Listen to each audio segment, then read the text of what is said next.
Shalom, perkenalkan kami dari kelompok 31 CPN1 ingin mempresentasikan asuhan keperawatan pada kasus kelolaan kami. Berikut nama-nama anggota kelompok kami.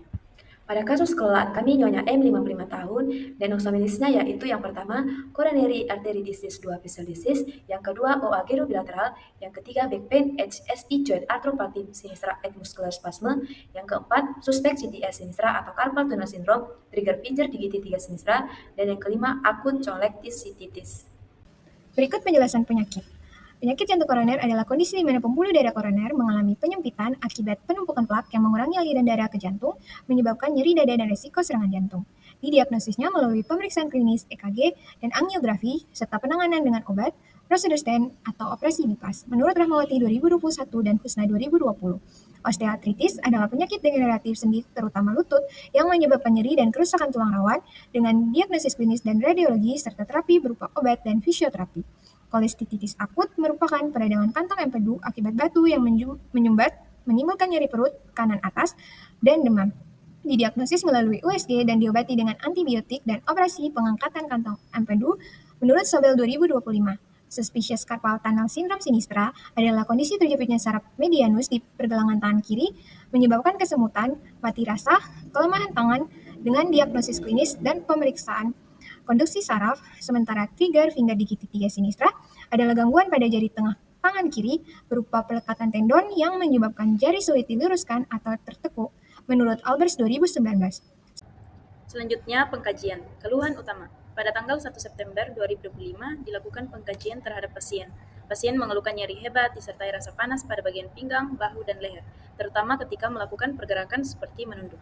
Pasien menyatakan bahwa sebelum dibawa ke rumah sakit pada tanggal 24 Agustus, keluhan nyeri yang dialami semakin memberat hingga tidak tertahankan, dengan skala nyeri mencapai 9/10. Nyeri tersebut dirasakan terus-menerus dan sangat mengganggu aktivitas sehari-hari. Setelah mendapatkan perawatan di rumah sakit, pasien mengatakan adanya penurunan intensitas nyeri. Keluhan saat ini, pasien masih mengeluhkan rasa nyeri yang dirasakan seperti tertusuk-tusuk pada bahu, leher, dan pinggang. Nyeri kini sudah berkurang dibandingkan sebelumnya dengan skala 5/5 sejak pasien dirawat. Diagnosa keperawatan pertama, risiko penurunan curah jantung ditandai dengan gangguan kontraktilitas miokard. Diharapkan curah jantung pasien meningkat dengan intervensi perawatan jantung. Kemudian dilanjutkan dengan implementasi. Pada jam 7.20, mengidentifikasi tanda atau gejala primer penurunan curah jantung seperti dyspnea, kelelahan, edema, dan ortopnea. Respon pasien mengeluh mudah lelah saat melakukan aktivitas ringan dan merasa sedikit sesak nafas saat pasien tidur dengan posisi supine. Tidak ditemukan adanya edema ekstremitas. Pada jam 7.25, mengamati keluhan nyeri dada seperti intensitas, lokasi, durasi, pemicu, dan faktor yang mengurangi nyeri. Respon pasien mengeluh nyeri dada ringan, area retrosternal, selama 5 menit yang hilang setelah istirahat. Kemudian dilanjutkan dengan implementasi. Pada jam 7.20, mengidentifikasi tanda atau gejala primer penurunan curah jantung seperti dyspnea, kelelahan. Pada jam 7.30, memposisikan pasien dalam posisi semi-fowler atau posisi nyaman atau posisi duduk. Respon pasien tampak lebih nyaman dan dapat bernafas lega. 7.35, mengajarkan terapi relaksasi seperti latihan pernafasan dalam untuk mengurangi stres. Respon pasien melaporkan perasaan lebih tenang dan sesak berkurang setelah latihan relaksasi. 7.40, memberikan dukungan emosional dan spiritual sesuai kebutuhan. Respon pasien tampak lebih tenang dan terbuka dalam berdiskusi tentang kondisinya. 7.50, menganjurkan aktivitas fisik sesuai toleransi pasien secara bertahap, dan respon pasien bersedia mencoba latihan ringan seperti duduk dan berdiri dengan bantuan. Lalu, evaluasi yang dilakukan pada jam 1 siang, didapatkan hasil bahwa resiko penurunan curah jantung belum teratasi, tetapi tanda vital stabil dan gejala utama terkendali. Maka dilanjutkan intervensi, yaitu pemantauan TTV, observasi tanda gagal jantung, kolaborasi terapi obat sesuai instruksi, dan edukasi pembatasan aktivitas sesuai toleransi. Untuk masalah keperawatan yang kedua, yaitu nyeri kronis yang berhubungan dengan kondisi muskuloskeletal kronis, ditandai dengan pasien mengatakan merasa nyeri bagian pinggang, leher, dan ekstremitas bawah, dengan skala nyeri saat aktivitas 5, saat istirahat 5. Pasien juga mengatakan sulit beraktivitas. Pasien tampak gelisah saat diminta untuk berbaring karena nyeri yang dirasakan pada bagian leher dan tampak meringis ketika disentuh leher atau pinggangnya. DODS-nya dapat dilihat pada slide. Intervensi yang diberikan dengan diagnosa nyeri kronis, yaitu manajemen nyeri, diharapkan tingkat nyeri pasien menurun. Implementasi yang diberikan pada masalah keperawatan yang kedua, mulai dari pukul 8, mengidentifikasi lokasi, karakteristik, durasi, frekuensi, kualitas, intensitas nyeri pada leher, pinggang, dan bahu. Respon pasien membatasi aktivitas yang berlebihan karena rasa nyeri yang dirasakan saat beraktivitas. Selanjutnya, mengidentifikasi skala nyeri, respon pasien mengatakan merasa nyeri pada bagian pinggang dan leher. Nyerinya terasa sejak tanggal 24 Agustus 2025, terasa berat pada bagian leher saat posisi tidur dan nyeri bagian kaki pada saat melakukan aktivitas, terasa lebih ringan pada saat duduk. Nyeri seperti rasa tertusuk dan tertarik kencang, di area pinggang, leher, dan ekstremitas bawah. Saat aktivitas 5, saat istirahat juga 5, nyerinya sedang. Selanjutnya, mengidentifikasi respon nyeri verbal. Dengan respons pasien tampak meringis ketika menggerakkan area leher dan pinggangnya. Selanjutnya, mengendalikan lingkungan dengan meredupkan cahaya ruangan dan meminimalisir kebisingan, memfasilitasi pasien untuk beristirahat dengan memberikan waktu tenang tanpa interupsi. Selanjutnya, menjelaskan pada pasien bahwa nyeri dapat timbul akibat aktivitas berlebihan atau posisi tubuh yang salah. Respon pasien mampu mengulang kembali pemicu nyeri yang dialaminya. Selanjutnya, mengajarkan teknik relaksasi pernapasan dalam ketika nyeri muncul. Respon pasien mengatakan teknik napas dalam membuat rasa nyeri sedikit lebih ringan. Selanjutnya, mengajarkan pasien untuk memonitor skala nyeri secara mandiri dan melaporkan jika terjadi peningkatan. Respon pasien tampak lebih kooperatif dan percaya diri dalam mengelola nyeri. Selanjutnya, melakukan kolaborasi dengan dokter dalam pemberian analgesik sesuai instruksi medis. Respon pasien mengatakan nyeri berkurang setelah menerima analgesik dan tampak lebih tenang dan tidak ada sering mengubah posisi karena ketidaknyamanan. Untuk masalah keperawatan yang kedua, masalah nyeri kronis membaik tetapi belum teratasi sepenuhnya. Diagnosa keperawatan yang ketiga yaitu nausea berhubungan dengan pasien mengatakan mengeluh mual tetapi tidak muntah, pasien mengatakan tidak nafsu makan dan hanya 5 sendok makan, pasien tampak pucat, pasien tampak lemah dan tidak nafsu makan. Diharapkan tingkat nausea pasien menurun dengan intervensi manajemen mual. Implementasi yang sudah kami lakukan yaitu di jam 9, mengidentifikasi pengalaman mual yang dirasakan oleh pasien. Dengan respon pasien mampu mengungkapkan bahwa mual dirasakan hampir setiap kali makan, tapi tidak sampai muntah. Kemudian di jam 9:10, mengidentifikasi dampak mual terhadap kualitas hidup, seperti nafsu makan, pola tidur, dan juga aktivitas sehari-hari. Respon pasien mengatakan mual membuat tidak nafsu makan dan hanya mampu mengonsumsi kurang lebih dari 5 sendok makan. Kemudian di jam 9:20 mengidentifikasi faktor penyebab mual, misalnya pengobatan dan juga prosedur lain. Respon pasien mengatakan merasa lebih lemah karena jarang makan. Kemudian di jam 9:25 mengurangi keadaan penyebab mual, misalnya kecemasan, kelelahan, memberikan suasana tenang dan juga mendengarkan keluhan pasien. Dengan respon pasien tampak lebih tenang setelah diberikan kesempatan bercerita. Jam 9:30 memberikan makan dalam jumlah kecil tapi sering dengan tampilan yang menarik dan aroma yang tidak menyengat. Respon pasien mengatakan lebih nyaman ketika diberi makan dalam porsi kecil dibanding sekaligus banyak. Jam 9:35 menganjurkan pasien untuk beristirahat cukup dan tidak memaksakan melakukan aktivitas. Respon pasien mengatakan akan mencoba tidur lebih awal agar tubuh tidak terlalu lelah. Jam 9:40 mengedukasi pasien untuk makan makanan tinggi karbohidrat dan rendah lemak. Respon pasien menunjukkan pemahaman dengan menyebutkan contoh makanan yang dianjurkan.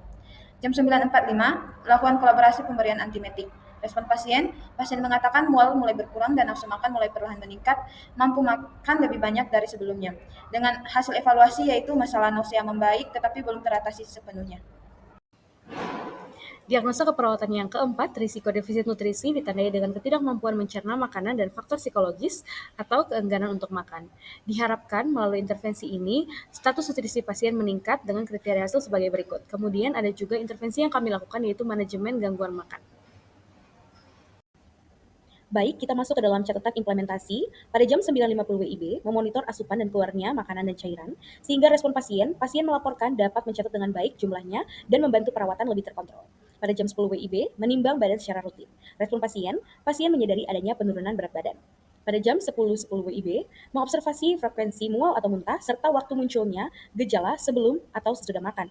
Respon pasien mengatakan terkadang merasa mual setelah makan, namun tidak selalu muntah. Pada jam 10.20 WIB, merencanakan program perawatan lanjutan di rumah termasuk pola makan, jadwal makan, dan cara mengatasi mual. Respon pasien dapat memahami dan bersedia untuk menjaga pola makan di rumah. Implementasi selanjutnya, pada jam 10.25 WIB, menganjurkan pencatatan harian tentang perasaan dan situasi yang memicu perilaku makan. Respon pasien tampak berusaha mengikuti arahan meski belum konsisten. Masuk ke dalam jam 10.30 WIB, memberikan edukasi tentang diet tinggi kalori protein dalam porsi kecil tapi sering, serta mengajarkan teknik relaksasi pernapasan dalam saat mual muncul. Respon pasien memahami setiap informasi yang diberikan, dapat mengulangi kembali contoh makanan yang dianjurkan, dan mencoba latihan pernapasan dengan baik. jam 10.35 WIB, melakukan kolaborasi dengan ahli gizi untuk pengaturan kebutuhan kalori dan makanan sesuai dengan kondisi pasien. Respon pasien mengatakan merasa lebih nyaman dengan porsi kecil yang sering dibandingkan porsi besar sekali makan dan meminta lauk tertentu yang menurutnya mudah ditelan. Berdasarkan evaluasinya, di sini tertera SOAP-nya, dan berdasarkan analisis kami, risiko defisit nutrisi masih ada dan status nutrisi mulai membaik. Diagnosa keperawatan 5, yaitu gangguan rasa nyaman berhubungan dengan pasien mengatakan tidak nyaman ketika posisi berbaring karena nyeri di leher. Pasien mengatakan sulit tidur, pasien mengatakan merasa lelah jika melakukan aktivitas terlalu banyak, pasien mengatakan merasa lebih rileks. Di sini juga ada intervensi dan manajemen nyeri yang implementasi yang kami lakukan yaitu mengidentifikasi lokasi, karakteristik, durasi, frekuensi, kualitas, intensitas nyeri. Respon pasien mengatakan nyeri tampak terasa di pinggang dan punggung, terutama saat berbaring. Nyeri muncul hampir sepanjang hari, semakin berat pada saat malam hari. Kemudian mengidentifikasi skala nyeri. Respon pasien menyebut skala nyeri 5 dan 10 ketika berbaring dan nyeri berkurang menjadi 5 saat duduk dengan bantal penyangga. Kemudian mengidentifikasi respon nyeri nonverbal. Respon pasien tampak gelisah, sering mengubah posisi di tempat tidur dengan menghela napas panjang ketika nyeri terasa semakin berat. Pasien tampak menahan area pinggang dengan tangan ketika bangun dari tempat tidur. Kemudian yang kami lakukan yaitu memberikan teknik non-farmakologis untuk mengurangi rasa nyeri dengan kompres hangat. Respon pasien mengatakan rasa nyeri agak berkurang setelah dikompres. Pasien terlihat lebih rileks dan mampu berbaring lebih lama dan membuat punggung lebih nyaman. Kemudian mengontrol lingkungan yang memperberat rasa nyeri, yaitu suhu ruang tidak terlalu dingin. Respon pasien mengatakan lebih nyaman setelah suhu ruangan dihangatkan dan tidak lagi merasa kedinginan dan memperburuk nyeri. Pasien tampak bisa memejamkan mata sebentar. Kemudian memfasilitasi istirahat dan tidur dengan meredupkan lampu serta mengurangi kebisingan. Respon pasien mengatakan lebih tenang dan dapat tidur selama 2 jam. Pasien tampak tidak terlalu sering berganti posisi dan dapat tidur nyenyak dibanding sebelum meskipun masih ada nyeri. Kemudian menjelaskan penyebab, periode, dan pemicu nyeri kepada pasien. Respon pasien mulai menyadari bahwa aktivitas berlebihan memperparah keluhan dan nyeri makin terasa ketika terlalu lama berbaring.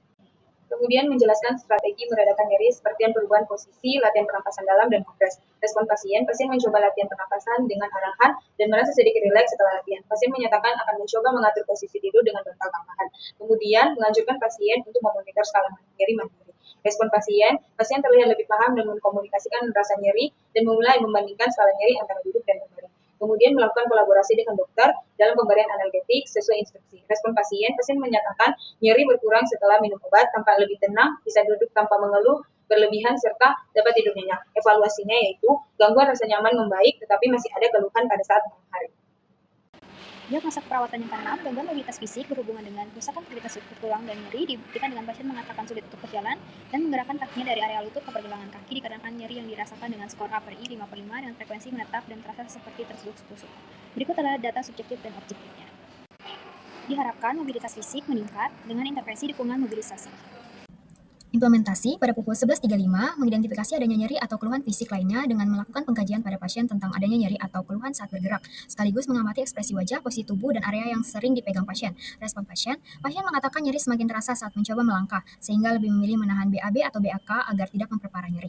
Pada pukul 11.40, mengidentifikasi toleransi fisik, melakukan pergerakan dengan meminta pasien melakukan gerakan sederhana seperti menggerakkan lutut dan menilai sejauh mana rentang gerak ROM bisa dilakukan.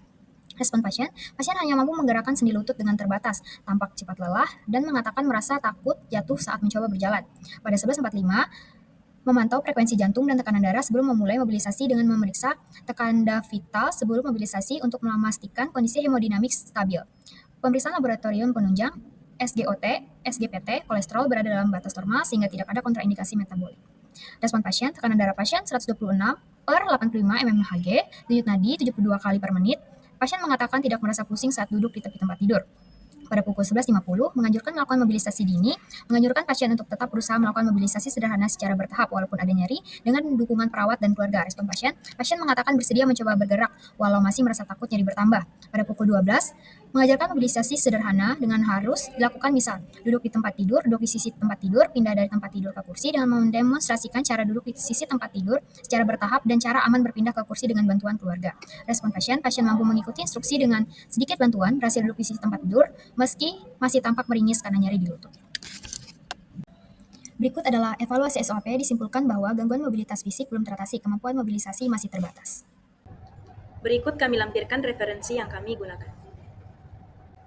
Sekian presentasi dari kelompok kami, kelompok 31, kami ucapkan terima kasih.